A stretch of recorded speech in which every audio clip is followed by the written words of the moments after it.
ګرانو کتونکو غلب خان شیرپوه یم، کیمرامین دا سره یاسر خان دی. موجود یم په اعظم خان سپیشل ایجوکیشن مردان روډ کې. دلته کې یو ورځنی ورکشاپ و. دغه ورکشاپ مقصد او مرام دا چې د زنانو په معاشره کې حقوق، په الیکشن کې، په سیاست کې، ورسره د سیمې مسایل به د زنانو څنګه میډیا ته راځي، په دغه ټولو باندې ظهور احمد ظریف خیل صاحب چې کوم دی نو پوره لیکچر موږ ته راکړه. ورسره ظاهر الله صاحب چې کوم دی هغوی وو. په دې کې صحافیانو او صحافیانو سره سره چې کوم دی نو زموږ دغه خویندې هم موجودې وي. تر دوی چې تاسو د کومې سیمې نه راغلې، د څومره وخت نه تاسو سوشل ورک کوئ او ننني پروګرام نه څه آغاز کړی؟ زما نوم ترنم دی او زه د MC 4 400 نه راغلی یم. په ننني زه تقریبا د 3 کال نه سوشل ورکر یم. مختلف ارګنایزیشن سره کار کوم. د شناختی کارت په باره کې د کومو ښځو چې ID کارت یې نه دي جوړې، په هغې باندې موږ سروې وکړه. تقریبا ډېرو ښځو خپل ID کارت جوړ کړه او د ننني پروګرام نه موږ زموږ چې کوم حقوق دي هغې باره کې موږ خبر شو. داسې کوم حقوق دي چې خلک هم خبر شي چې تاسو داسې کومې مسلې دي چې په هغې نه میډیا خبرې کوي او میډیا له پکار چې په هغې خبرې وکړي شي؟ داسې چې موږ ته په جایداد کې حصه نه میلاویږي، د هغې نه موږ خبر شو. موږ خپل خبرې میډیا ته هم ویستې شو. میډیا والا هغې کې زموږ پوره تعاون کوي. نوکرۍ نه ورکړل کېږي؟ بالکل حاجي، نوکرۍ نی، د کور نه بهر ووتو اجازت نی، په کور کې په تشدد کېږي. د هغې په دې سوشل ورکر په ذریعه باندې موږ د هغې نه خبر شو. موږ خپل اواز اوس میډیا والا ته رسولی شو. میډیا ته نشي راتلی خو میډیا ته زنانه رالی په ویډیو راله نه جی، مخکې به داسې کېدل. بالکل په کور والا به بهر نه پرېښودل، وایي چې میډیا باندې به نه راځې او که تاسو چې ولیدی پکچر به هم نه پرېښودل. خو بس اوس هغه وخت نشته ځکه ښځو کې اویرنس راغلی دی، لږ ډېره تعلیم یافته شوې، نو بس اوس بهر به تي شي. تاسو به څه وایئ جي؟ بسم الله الرحمن الرحیم. زما نوم تاجمینه دی. 13 کالو سوشل ورک کا کوم. مختلف ټریننګونو کې میسا اغشتې ده. څنګه چې وایي د میډیا کردار ډېر اهم دی، نو کوم څنګه دوی تپوس وکړو که نه کومې زنانه چې بهر نشي راوتې، آیا اوس زه راوتې شم داسې 15 راوتې شي، خو هره زنانه د کور نه بهر نشي راوتې او د هغې چې کوم اواز وي نو هغه نشي اوچتولی. موږ چې د کور نه بهر راوتو، آیا موږ ته د میډیا د نمبر موږ سره راغی، الف خان شیرپوه شو، داسې د مرجان علي، سلمان شاه، دا ټول شو، نو موږ ته غټه پیدا ته وشوه چې د میډیا اواز چې دی نو هغه پوره دنیا کې اورېدل کېږي. هغې پیدا موږ ته دا وشوه چې کله زه یو ځل هسپتال ته لاړم نو هغه ماشومه ډاکټر چیک اپ وکړو، دا اډمټ کا چې بر ما واټ ته وخېجوله. هغې وایي چې وایي واټ خو سم ډک دی، بس دا خو لا 9 بجې دي، پس ماشومان را شروع کړو، وایي دا نه اډمټ کړو. ما ته باج دا ډېره خرابه ده، وایي د هسپتال ستا د پلار دی. صحیح. دغه مسله راله او تا چې کله میډیا ته ووینو ستا هغه مسله چې کومه ده په ټیم حل شوه. اوس داسې کومې مسلې دي چې حل کول دي؟ نو مسلې دا دي چې کوم د شناختي کارډونو خبره موږ وکړه، نو سړي چې دي نو زنانه پرېږدي نه، یا لوریان یا انګیان د شناختي کارډ نه جوړوي.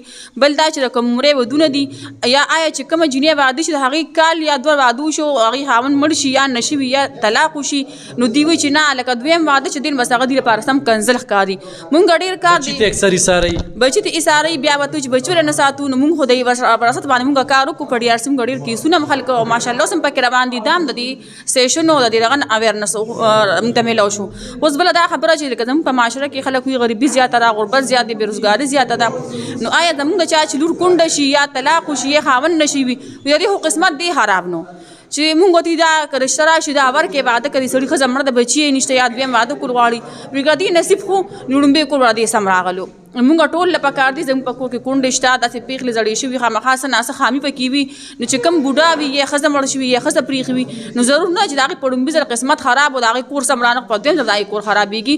نو موږ د میډیا په ترو دا خبره یو کول غواړو چې کم از کم دا خبره ختمه کړي، ځکه چې زموږ چې کوم خوږ پیغمبر دی حضرت محمد مصطفی صلی الله علیه وسلم، نو هغه د دې وجې هغه څونه نکاحګانې کړې وې، هغه پکې طلاق ښځې سره هم نکاح کړې وه، هغه پکې کونډې سره هم کړې وه، هغه پکې پېغله هم کړې وه، چې دې کې څه قباحت نشته چې هغه زموږ دپاره مثال دی، رحمت للعالمین دی. نو موږ خو د هغه امتیان یو، نو موږ له هم پکار دي چې موږ د هغه په سنت باندې عمل وکړو، او چې کوم کورونو کې کونډې ناست دي د وراثت حوالې سره هغوی واده بل نه ورکوي، یا کونډه وي یا طلاق شوي، نو زموږ هغه دا درخواست دی چې دا زموږ څه کلچر نه دی، نه زموږ مذهب موږ دا اختیار راکړی دی، نو کم از کم چې موږ د دوی نکاحګانې وکړو، نو الله رسول ته هم غاړه ازادوي او د دې حقوق به هم ادا شي. زبردست. ښه شهناز بیبي څه به وایې تاسو په دې موقع باندې؟ السلام علیکم. زه ستاسو ډېره زیاته شکریا ادا کوم چې تاسو موږ ته دومره ټایم راکړو.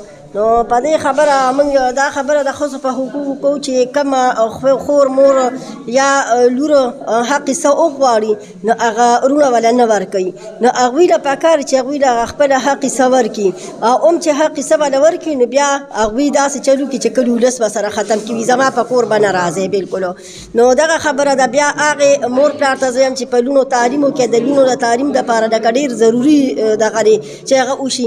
هلکان خو بیا هم هلکانو ته ډېره توجه مه ورکوئ بلې چې هغوی خپله مزدوري هم کولی شي ګرځېدی شي خو د جینۍ غریب دغه دی چې هغې باندې تعلیم وشي نو ښه به هغه به په هر ځای کې خپله د حق تپوس هم کوي او خپله حصه به هم ورکوي په کور کې به هم ښه ماحول یې سم وي. دغه خبره ده. صحیح.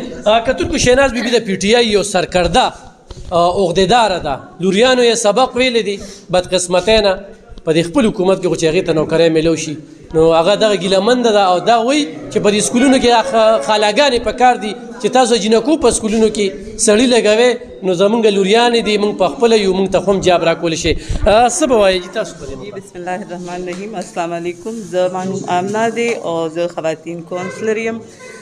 زه د خپل علاقې دپاره ولاړه یم چې زموږ د کلي د ښځو د خواتین مشکلات آسان شي او د هغې دپاره کوم حکومت دغه ورکړي دي فیسیلیټیز او کوم هغې ته دغه ورکړي دي چې هغې نه زموږ د کلي خواتین خبر شي او هغې خپل حقوق حاصل کړي.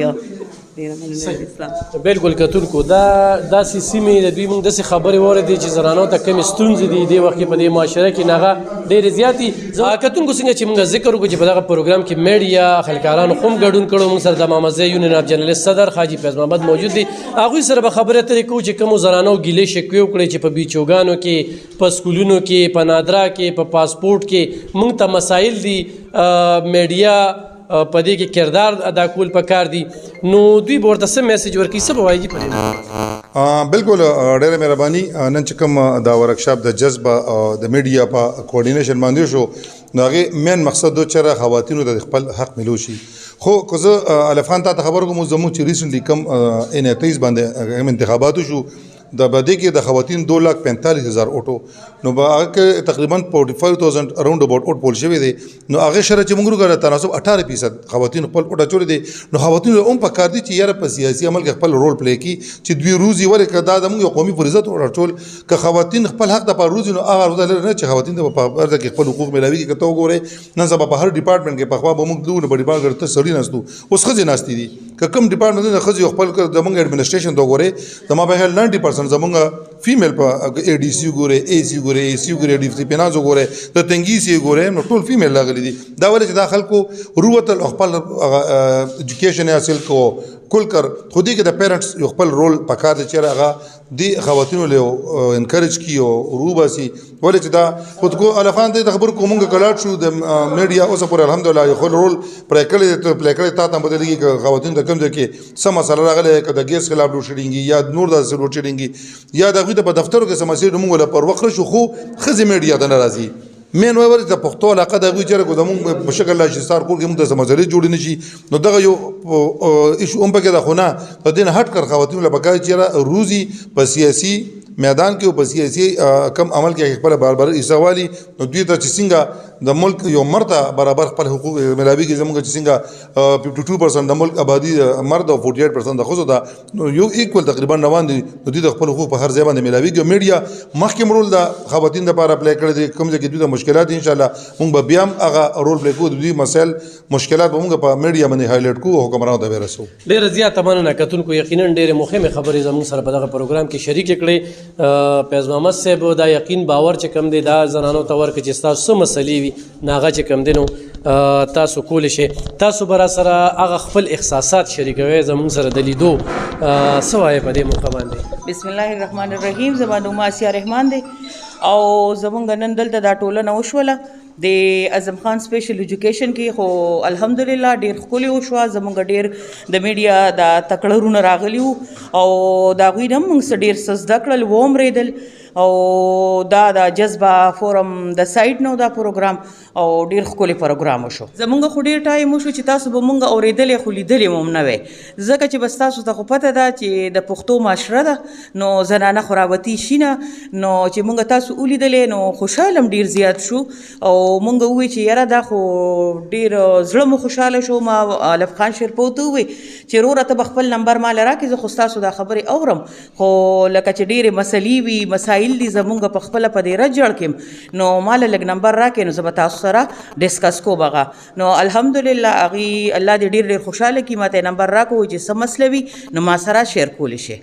ډېره زیاته مننه. کتونکو یقینا زنانه چې کوم دی زموږ په دغه معاشره کې هغې ته ډېر په بد نظر کتل کېږي، په هغې باندې ډېر ظلم تشدد جبر کېږي، ډېر زیاتې ورسره کېږي او هغه زنانه وي دا پښتو ده، دا آیا ده، دا دي، د هغې د وجې چې کوم دی هغوی بهر ته نه روځي. زما به ټولو زنانو ته دا خواست وي چې تاسو سره ظلم زیاتې کېږي، خپل اواز راپورته کې او د نورو زنانو ملګرتیاو کې او د ستاسو په ذریعه به د زنانو مسلې چې کوم دی هغه میډیا ته، چارواکو ته، ایوانونو ته رسي او یقینا دې وخت کې مسایل ډېر زیات دي. خو نن چې کوم دغه پوره مشو په دغه کې چې کوم په آزاد مړ باندې د زنانو د دغه صحافیانو ترمنځ بحث مباحثه وشوله، د هغې نه ډېر څه آس شو او راتلونکي وخت کې به په هغې باندې زموږ خبرې روانې وي. ډېره